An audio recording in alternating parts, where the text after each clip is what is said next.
हाय, hello, नमस्ते. मी वैशू तुमचं आजच्या ब्लॉगमध्ये खूप स्वागत करत आहे.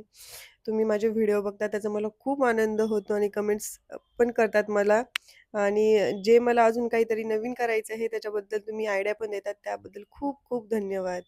मी पटकन आवरून घेतलं आणि आज आरोहीला खायचं होतं चीज गार्लिक पाव. तिने ते छानशी बनवून घेतलेले आहे तिच्या हाताने आणि खूप टेस्टी पण झाले होते. संडेचा पूर्ण दिवस निघून गेल्यानंतर माझ्या दोन्ही रत्नांना आता अभ्यासाची आठवण आलेली आहे.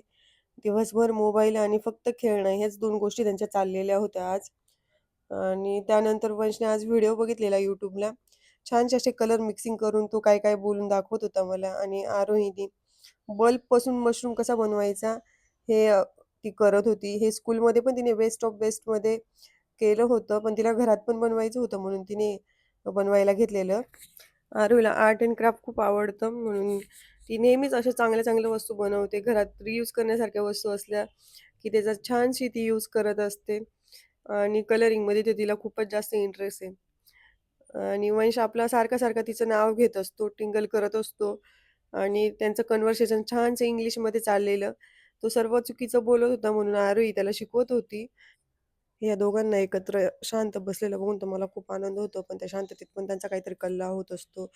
तरी पण तो ऐकतच नव्हता वंश दीदीचं म्हणून दीदीने छानसा त्याला मार दिलेला आहे. त्यानंतर आम्ही मार्केटमध्ये गेलो.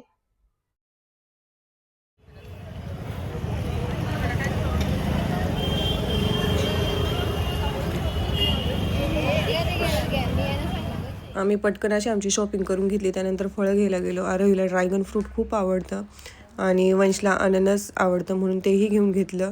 आरोहीला बिलकुल पण क्रेव्हिंग कंट्रोल होत नाही म्हणून तिथंच खाऊन बघितलं तिने अननस. तिला खूप आवडलं. त्यानंतर मंचुरियन पण तिला खायचे होते म्हणून आम्ही मंचुरियन खायला गेलो. वाशिंदमध्ये खूप छान असा स्टॉल आहे मंचुरियनचा. गरम-गरम मंचुरियन देतात. खूप छान मिळतात तिथे आणि तिथं हा क्यूट बाबू बसलेला होता. तो पण मंचुरियनची वाट बघत होता. त्यानंतर आरोहीने पटकन मंचुरियन खाऊन घेतले. तुम्हाला हा व्हिडिओ कसा वाटला नक्की सांगा आणि सबस्क्राईब करा. Thank you. Bye bye.